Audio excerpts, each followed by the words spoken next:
ये कैंपस हरियाणा के जींद स्थित चौधरी रणवीर सिंह यूनिवर्सिटी का है, जो पहले कुरुक्षेत्र यूनिवर्सिटी के पोस्ट ग्रेजुएट रीजनल सेंटर के तौर पर काम कर रहा था। इसकी स्थापना साल 2014 के जुलाई में की गई। इस वक्त यहाँ पर 26 डिपार्टमेंट और 56 प्रोग्राम है। यहाँ पर इस वक्त करीब 4,500 छात्र पढ़ाई कर रहे हैं। चौधरी रणवीर सिंह यूनिवर्सिटी के वाइस चांसलर हैं डॉक्टर रणपाल सिंह। उनके नेतृत्व में यहाँ पर अलग अलग डिपार्टमेंट का लगातार और तेजी के साथ विस्तार किया जा रहा है। इसके साथ ही प्रोफेशनल और वोकेशनल कोर्सेज को तरजीह देकर छात्रों की शिक्षा को रोजगारपरक बनाने की कोशिश की जा रही है। दिल्ली एनसीआर में रहने वाले छात्रों की पढ़ाई के लिए ये एक माकूल जगह है, जो दिल्ली से करीब 2 घंटे की दूरी पर स्थित है। यूनिवर्सिटी की वर्तमान शिक्षा और आगे की योजना को लेकर हमने फैकल्टी ऑफ कॉमर्स मैनेजमेंट के डीन प्रोफेसर एसके सिन्हा से बातचीत की।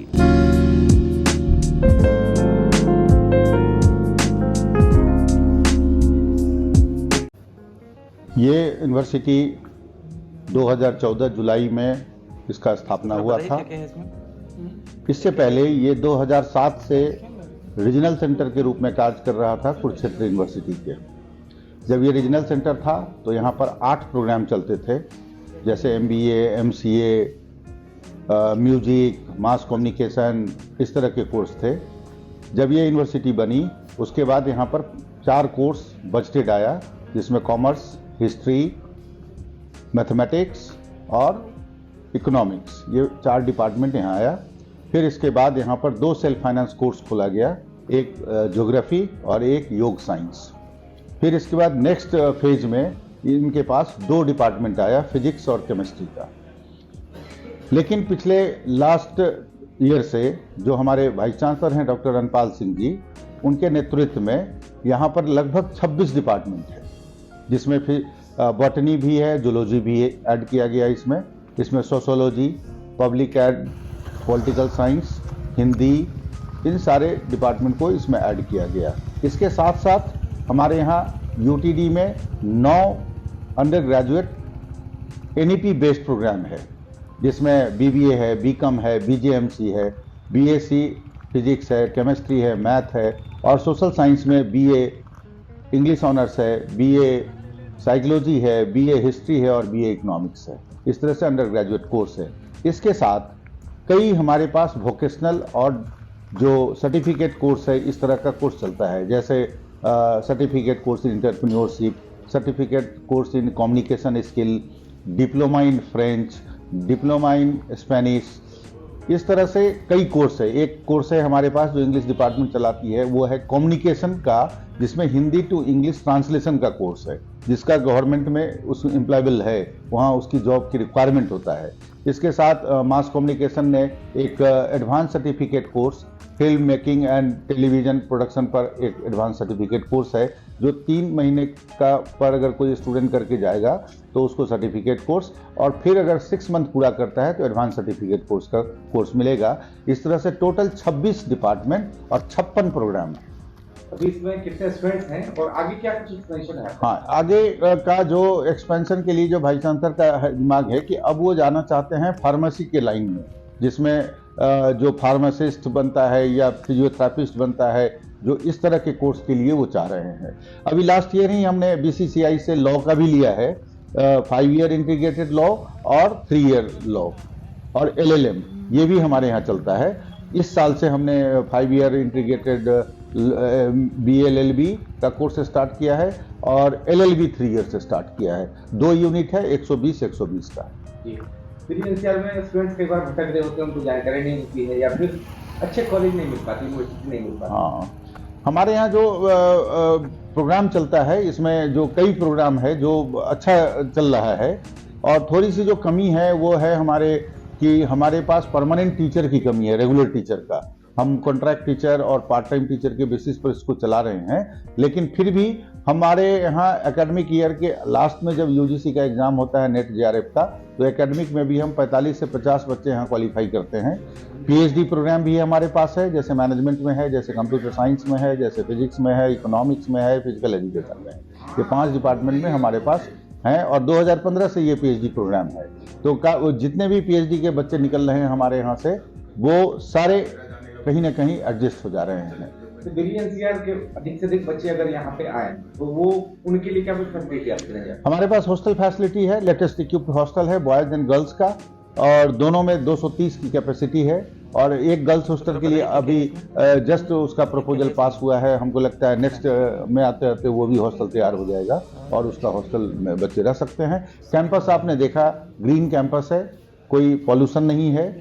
दिल्ली के हिसाब से तो बहुत ही अच्छा कैंपस है, क्योंकि दिल्ली में तो पॉल्यूशन का जो रेट है उसके अकॉर्डिंगली अच्छा है, और इको फ्रेंडली सिस्टम है हमारे यहाँ, तो हम कह सकते हैं कि ये इनके लिए अच्छा होगा। तो ये बिल्डिंग निर्माणाधीन है, तो वो सब क्या बन रहा है? निर्माणाधीन बिल्डिंग हमारे पास एक लाइब्रेरी है जो बन रहा है, 8 फ्लोर लाइब्रेरी है। 75 साल आगे का सोच के बनाया गया है उसको। और क्योंकि जिस हिसाब से मेरे पास कोर्स है, अभी प्रेजेंटली 4,500 स्टूडेंट है। जब हम रीजनल सेंटर में से यूनिवर्सिटी में कन्वर्ट हुआ था तो 600 से 700 स्टूडेंट हुआ करता था, और आज के डेट में 4,500 स्टूडेंट है। कल वो मल्टीप्लाई होगा तो वो स्टूडेंट बढ़ता जाएगा। बाकी स्टूडेंट जो एडमिशन के लिए ढूंढ रहे हैं, यूनिवर्सिटी देखते हैं, तो वो बाकी यूनिवर्सिटी में जाके यहाँ आए, तो उसके लिए आप क्या कहेंगे कि यहाँ क्यों चुने वो? यहाँ इसलिए चुने कि उनको एक अच्छा वातावरण मिलेगा, रहने की व्यवस्था होगा, एनसीआर में जो भीड़ भाड़ जगह है उससे अलग माहौल मिलेगा। लाइब्रेरी फैसिलिटी हमारी बहुत अच्छी है, हमने सारा टेक्स्ट बुक रखा हुआ है, ई लाइब्रेरी की फैसिलिटी है, हम 8 बजे तक लाइब्रेरी ओपन करते हैं। हॉस्टल में भी लाइब्रेरी बना रखा है, वहाँ भी कंप्यूटराइज कर रखा है। जर्नल्स, ई जर्नल्स भी है और हार्ड कॉपी भी है। इस तरह की सुविधा है, अगर बच्चे आके कुछ करना चाहते हैं तो कर सकते हैं। जैसे फिजिक्स डिपार्टमेंट पे हमारे यहाँ बच्चे कई पेटेंट कराए हैं। हमारे यहाँ पेटेंट भी है, 3 टीचर का पेटेंट है। एक डॉक्टर निशा है फिजिक्स में, असिस्टेंट प्रोफेसर, उसका पेटेंट है।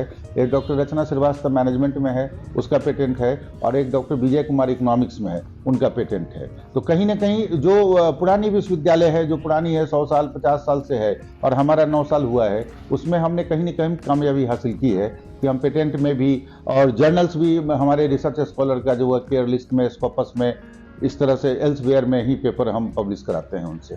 एक आखिर में सवाल कि 2014 से शुरुआत हुई है, आपने एजुकेशन पॉलिसी भी शुरू की, तो अब तक क्या एक्सपीरियंस?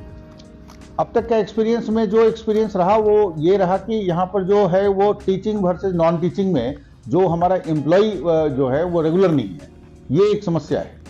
और जो कॉन्ट्रैक्ट और पार्ट टाइम टीचर होते हैं वो अच्छे टीचर हैं, लेकिन उनको कहीं ना कहीं इनसिक्योरिटी दिमाग में आता है, और वो जैसे कोई अच्छे, कई डिपार्टमेंट में हमने देखा, जब 2014-15 में था 50 टीचर के आसपास कॉन्ट्रैक्ट टीचर था, और आज के डेट में 20 या 22 बच गया है।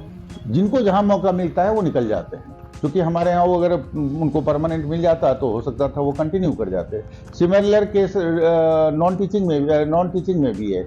कई आउटसोर्स के अच्छे कर्मचारी हैं, कुछ दिन काम करते हैं, फिर कहीं ना कहीं वो छोड़ देते हैं, क्योंकि कहीं ना कहीं मॉनेटरी बेनिफिट नहीं है, कहीं ना कहीं इनसिक्योरिटी है।